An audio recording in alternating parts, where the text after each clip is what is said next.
Hello everyone. आज हम BPSC का पीवाईक्यू डिस्कस करेंगे। इतिहास के हम 30 से 40 क्वेश्चन डिस्कस करने वाले हैं, तो आप लोग पूरा वीडियो में बने रहिए। और आपको पता होना चाहिए कि प्रीवियस ईयर क्वेश्चन पेपर कितना ज़्यादा इंपॉर्टेंट है, किसी भी, चाहे यूपीएससी हो चाहे बीपीएससी हो। यदि आपको क्वेश्चन सॉल्व करना है तो सबसे पहले आप previous year question paper solve करिए।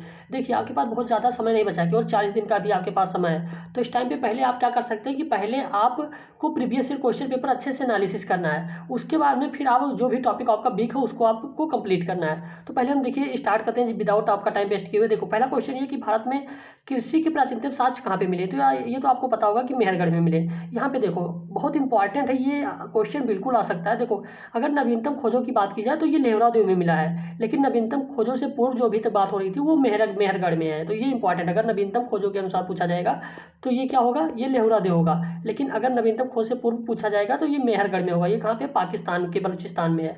और यहाँ पे क्या है, गेहूं के साक्ष्य मिले हुए हैं। और चावल की साक्ष्य की बात की जाए तो ये प्रयागराज के, उत्तर प्रदेश के प्रयागराज में कोल्डिहवा स्थान पे ये मिला है। तो चावल का साक्ष्य कहाँ पे मिला है, तो ये कोल्डिहवा स्थान पे मिला है, उत्तर प्रदेश में। नेक्स्ट क्वेश्चन की बात करें तो देखो, निम्नलिखित में से किसको कैथोलिक युग कहा जाता है। आपने ज्योग्राफी में पढ़ा होगा तो वहाँ से भी मालूम हो जाना चाहिए, बस याद कर लीजिए कैथोलिक युग किसको कहा जाता है, ताम्रपाषाण युग को। नेक्स्ट देखते हैं कि निम्न हड़प्पा में मिट्टी के बर्तन को सामान्य किस रंग से उपयोग किया जाता है। तो देखो, कॉमन सेंस के आधार पे आप देख सकते हो कि ये पांडु रंग, नीला, हरा, ऐसा कोई रंग तो रहा नहीं होगा। और हम क्या नाम है, लाल रंग को आसानी से बना सकते हैं, तो इसका लाल रंग होगा आसानी से। और नेक्स्ट क्वेश्चन देखते हैं 4 नंबर। देखो, सिंधु घाटी सभ्यता निम्नलिखित में से किस युग में पड़ता है। तो देखो, ऐतिहासिक युग में नहीं पड़ेगा, प्रागैतिहासिक काल, क्या नाम है, उत्तर ऐतिहासिक काल। देखो, ऐतिहासिक काल में क्यों नहीं पड़ेगा, इसका मेन रीजन, ऐतिहासिक काल मुझसे कहते हैं कि जहाँ पे हमको पढ़ने के बारे में हमको पता चल गया, कोई भी हमको साक्ष्य मिला है, हमको मालूम चला कि ये, हाँ, ये इसको हम पढ़ सकते हैं, तो उसको ऐतिहासिक काल में रखते हैं। और जबकि आपको पता है कि सिंधु घाटी सभ्यता के बारे में हमने कभी पढ़ा ही नहीं है, उसके बारे में हमको कुछ पता ही नहीं है, तो उसको आदि ऐतिहासिक काल में रखा गया है। तो इसका ऑप्शन हो जाएगा डी। नेक्स्ट क्वेश्चन की तरफ बढ़ते हैं। देखो, सिंधु घाटी सभ्यता की सबसे महत्वपूर्ण विशेषता क्या है। सबसे महत्वपूर्ण विशेषता ये आपको पता है कि पकी हुई ईंटों से इमारत बनी थी। और पकी हुई ईंटों से इमारत कहाँ कहाँ पे बनी है, मोहनजोदड़ो में। मोहनजोदड़ो का स्नानागार और अन्नागार, ये पकी हुई ईंटों से बनी हुई है। नेक्स्ट हम आगे को नेक्स्ट क्वेश्चन पे आते हैं। देखो, 6 नंबर क्वेश्चन है कि क्या नाम है, एक हड़प्पा बंदरगाह कौन सा था। हड़प्पा का बंदरगाह कौन सा था, लोथल था। ये आपको पता है, लोथल कहाँ पे है, गुजरात के अहमदाबाद जिले में है, भोगवा नदी के किनारे। गुजरात में कहाँ पे, जहाँ पे क्या नाम है, हमारे देश के प्रधानमंत्री ऑलरेडी सीएम रह चुके हैं, वहाँ की बात हो रही है। निम्नलिखित में से हड़प्पा कालीन स्थल गुजरात में। देखो, फिर वही क्वेश्चन बार बार रिपीट हो रहा है।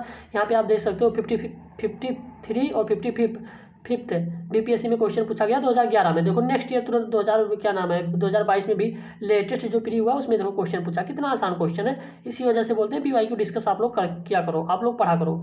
अब देखो, निम्नलिखित हड़प्पाकालीन स्थल से टेराकोटा का हल प्राप्त हुआ है। टेराकोटा कहाँ से प्राप्त हुआ, ये बनावली से प्राप्त हुआ, ये आपको पता होना चाहिए। बनावली कहाँ पे, ये हरियाणा में पड़ता है बनावली, तो ये आपको याद होना चाहिए। नेक्स्ट हम देखते हैं क्वेश्चन नंबर 9 की निम्नलिखित में से हड़प्पा नगर में जूते हुए खेतों के निशान कहाँ पे मिले। जूते हुए खेतों के निशान कहाँ पे मिले, कालीबंगा। कालीबंगा कहाँ पे है, ये देखो राजस्थान के हनुमानगढ़ जिले में घग्गर नदी के किनारे स्थित है। ये कहाँ पे, कालीबंगा। यदि क्वेश्चन आ जाए तो कहाँ पे है, राजस्थान में है, तो ये इंपॉर्टेंट हो जाना चाहिए। अब आगे क्वेश्चन नंबर 10 देखते हैं। देखो, निम्नलिखित में से कौन हड़प्पा और मोहनजोदड़ो के उत्खनन से संबंधित है। देखो, हड़प्पा और मोहनजोदड़ो की खोज से कौन कौन से संबंधित है। देखो, आर डी बनर्जी। यदि आप नहीं पढ़े हो डीप से तो नहीं आप कर पाओगे। रीजन ये है कि यहाँ पे मैं आपको सॉल्यूशन इसका दिखा रहा हूँ। देखो, ये इसका आंसर डी हो जाएगा। रीजन क्यों है डी हो जाएगा, क्योंकि ये जो B.A. स्मिथ हैं, ये एक इतिहासकार हैं, भारतीय विद हैं, कला इतिहासकार हैं। और ये कोई, इनको क्या नाम है, खोज से कोई रिलेटेड नहीं था। देखो, दयाराम साहनी ने 1921 में हड़प्पा की खोज की, ठीक है, सर्वेक्षण किया। और मोहनजोदड़ो की खोज 1922 में, 1921 में हुआ था,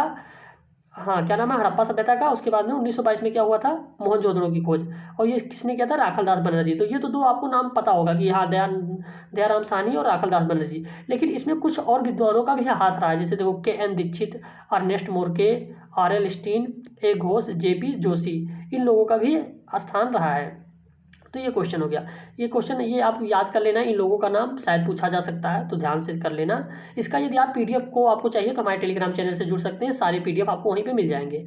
अब देखो, बोगज कोई का महत्व इसलिए है, ये बोगज कोई महत्व क्यों है, क्योंकि आपने पढ़ा होगा वैदिक शास्त्र में कि वह एक ऐसा अभिलेख प्राप्त हुआ था कि जिसमें वैदिक देवी एवं देवताओं का वर्णन किया गया था। बोगज कोई में ही देवी एवं देवताओं का वर्णन किया गया था। अच्छा, इससे एक क्वेश्चन ये पूछा जा सकता है कि आपको पता होना चाहिए कि इसमें किन देवी देवताओं का आह्वान किया गया, उल्लेख किया गया। तो देखो, इंद्र, मित्र, वरुण, नासत्व, ऐसे आ जाएंगे नाम के अनुसार। उसके बाद में कोई और नाम दे दिया जाएगा, तो बीच में क्या नाम है, जैसे नासत्व को हटा के कुछ और कर दिया गया, क्या नाम है, जैसे सूर्य कर दिया गया, तो वो फिर ऑप्शन गलत हो जाएगा। इसलिए आपको याद होना चाहिए इंद्र, मित्र, वरुण, नासुत देवताओं का आह्वान किया गया था इसमें बोगस कोई अभिलेख में। फिर आगे देखते हैं कि देखो निम्नलिखित में से, हाँ, 10 राजाओं का युद्ध किस नदी के तट पर, किस नदी के तट पर लड़ा गया था। तो ये तो पता है, परशुराणी नदी के तट पर लड़ा गया था, 10 राग युद्ध था। और ये क्या नाम है, ये रावी नदी को कहते हैं। परशुराणी नदी किसको कहते हैं, रावी नदी को कहते हैं, ये भी पता होना चाहिए। बिपाशा किसको कहते हैं, व्यास नदी को कहते हैं, ये आपको होना चाहिए। और जिसके क्या, इसके पुरोहित कौन थे, विश्वामित्र थे। तो ये हो गया। अब देखो ऋग्वेद में कौन सा मंडल है जो सोम को समर्पित है। सोम को आपने समझ पता होगा कि टोटल हमारे यहाँ पे 10 मंडल है। 10 मंडल में से जो 9वां मंडल है वो सोम को समर्पित है, और जो 10वां मंडल है वो क्या है, 10वां जो मंडल है वो क्या है, वर्ण व्यवस्था से रिलेटेड है। वर्ण व्यवस्था का मतलब कि, हाँ, वर्ण व्यवस्था को समर्पित है। मतलब कि जैसे क्या नाम है, अरे, वैश्य, शूद्र, ये सब हो जाते हैं। अभी मैं आपको दिखा रहा हूँ, हाँ, एक मिनट, हाँ, ये देखो, हाँ, एक मिनट वेट करिए जी, बिल्कुल, हाँ, देखो, ये ऋग्वेद में कुल 10 मंडल है, और ऋग्वेद का 10वां मंडल चारों वर्णों से उल्लेख किया गया। अब देखो फिर 9वां मंडल किसको समर्पित है, ये कहा गया। तो 9वां मंडल सोम रस को समर्पित है। सोम और इस पेय का नामांकरण देवता इंद्र, और इससे कोई मतलब ही नहीं है। ये सब आप देख सकते हो, सीधा एलिमिनेट कर सकते हो। तो क्वेश्चन बार बार रिपीट हो रहे हैं। गायत्री मंत्र किस पुस्तक में लिखा गया है, तो आज आपको पता है गायत्री मंत्र का उल्लेख ऋग्वेद में किया गया है, और गायत्री मंत्र ऋग्वेद में उल्लेखित है। इसके जो रचनाकार कौन है, विश्वामित्र हैं। और ऋग्वेद की किस मंडल में है, जैसे 10 मंडल हमने अभी बात किया ऋग्वेद के, 10वें मंडल के 10 मंडल में से एक ऐसा मंडल है, तीसरा मंडल, उसमें ऋग्वेद के बारे में चर्चा की गई है। तो ये आपको पता होना चाहिए। देखो कितना आसान क्वेश्चन पूछ रहा है। निम्नलिखित में से परमाणु सिद्धांत का प्रतिपादन किसने किया था। हाँ, ये देखो वैश्विक, ये क्वेश्चन आप लूसेंट में भी आप पा सकते हो। सीधा लिखा हुआ है कि वैश्विक ने परमाणु सिद्धांत का प्रतिपादन किया था। तो ये आपको पता होना चाहिए। नेक्स्ट क्वेश्चन देखते हैं कि महावीर स्वामी का जन्म कहाँ पे हुआ था। ये तो पता है कि आपको कुंडल, बहुत आसान सा क्वेश्चन। देखो 42वें, 47वें, 53वें बीपीएससी में पूछा गया, 97, 2005 में, 2011 में। तो इतना तो इनके बारे में देखो, आपको महावीर और महावीर स्वामी और महात्मा बुद्ध से यदि एक भी क्वेश्चन आ जाए तो आपका छूटना नहीं चाहिए। देखो इनका जो जन्म हुआ था वो कुंडलबन में हुआ था, 599 ईसा पूर्व में इनका जन्म हुआ था।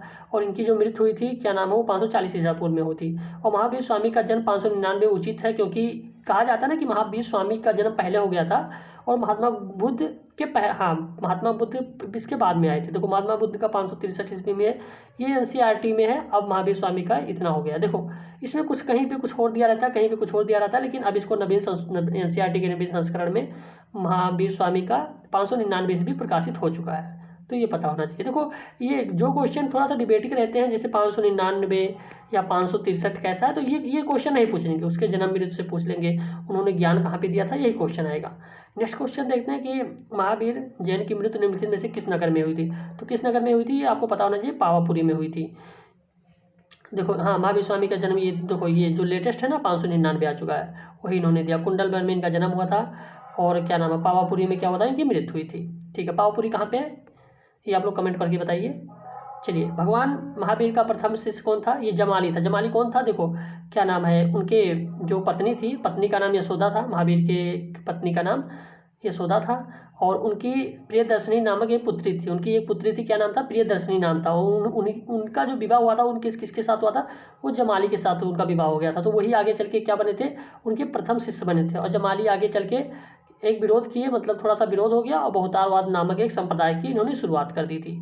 तो ये जमाली के बारे में क्वेश्चन पूछे जाने की संभावना है, 2005 में पूछा गया है। चलो क्वेश्चन नंबर 20 देखते हैं, जो पूछा गया कि निम्नलिखित में से पूर्णकालिक जैन ग्रंथ कौन सा है। यहाँ पे पूर्णकालिक पूछा जा रहा है, ये नोटेट करने की बात है, पूर्णकालिक पूछा जा रहा है। तो पूर्णकालिक कौन सा है, 14 वर्ष, 14 पूर्व वाला है, ये पूर्णकालिक है। तो ये आपको याद होना चाहिए। अब 21 नंबर क्वेश्चन देखते हैं कि महात्मा बुद्ध ने अपना पहला धर्मचक्र प्रवर्तक किस स्थान पर दिया था। तो ये सारनाथ में दिया था, ये आप लोगों को पता ही है। देखो 6 वर्षों के पश्चात के बाद उनको 35 वर्ष की अवस्था में वैशाख पूर्णिमा की रात्रि पीपल के पेड़ के नीचे गौतम बुद्ध को ज्ञान की प्राप्ति हुई, और उसी टाइम से ये क्या कहलाने लगे, बुद्ध कहलाने लगे। ठीक है, और उसके बाद में इनका क्या नाम है, वर्तमान में जो इन्होंने पहला उपदेश दिया था, कहाँ पे दिया था, ऋषि पत्तन में, जो आज का क्या है, सारनाथ है। सारनाथ कहाँ पे है, कमेंट करके बताइए।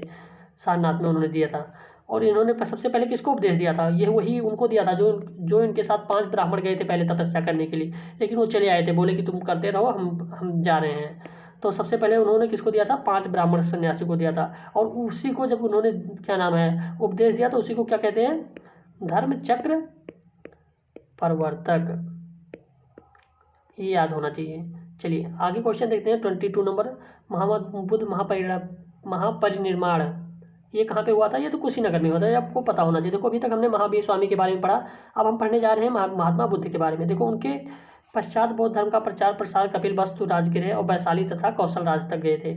इसके बाद में कौशल नरेश प्रसेनजीत ने अपने परिवार के साथ बुद्ध की शिष्यता ग्रहण की थी और मल्लों की राजधानी पावा पहुंचे और वहां उन्होंने चुंद नामक लोहार की अमर वाटिका में ठहरे और उसके बाद में उन्होंने शुकर मंदो, ये कोई इंपॉर्टेंट नहीं है, हाँ ये याद होना चाहिए, शुकर मंदो खाने के बाद में उनको एक रक्ततिसार नामक भयंकर बीमारी हो जाती है। उसके बाद में इनकी मृत्यु हो जाती है कहाँ पे? कुशीनगर में, मल्लों की राजधानी कुशीनगर में इनकी मृत्यु हो जाती है और बौद्ध ग्रंथों में इसे महापरिनिर्वाण कहा जाता है। तो देख सकते हो यही महापरिनिर्वाण क्या है? कुशीनगर में हुआ था। चलो आगे क्वेश्चन देखते हैं कि देखो त्रिपिटक किसकी धार्मिक ग्रंथ है? ये तो पता है त्रिपिटक का, आपको पता है कि बौद्ध धर्म की ग्रंथ है। इसमें 3 पिटक हैं, विनय पिटक, सुप्त पिटक, अधिम पिटक है, ठीक है। और देखो फिर त्रिरत्न या 3 रत्न जैसे सटीक ज्ञान, सच्ची आस्था और सटीक क्रिया निम्न से किससे संबंधित है? त्रिरत्न ये आपने पढ़ा होगा लूसेंट में, बौद्ध धर्म से रिलेटेड है। देखो क्वेश्चन उसी से पूछा जाए, 2017 में पूछा गया, फिर ये जो क्वेश्चन है ये देखो 2020 में पूछा गया। तो टॉपिक आप लोग प्रिपेयर कर लीजिए ऑलरेडी। निम्नलिखित में से कौन सी बात बौद्ध धर्म तथा जैन धर्म में समान नहीं है? सब चाहते हैं इंसान हो, वेदों के प्रति उदासीनता और रीति रिवाज की अस्वीकृति थी इन लोगों की।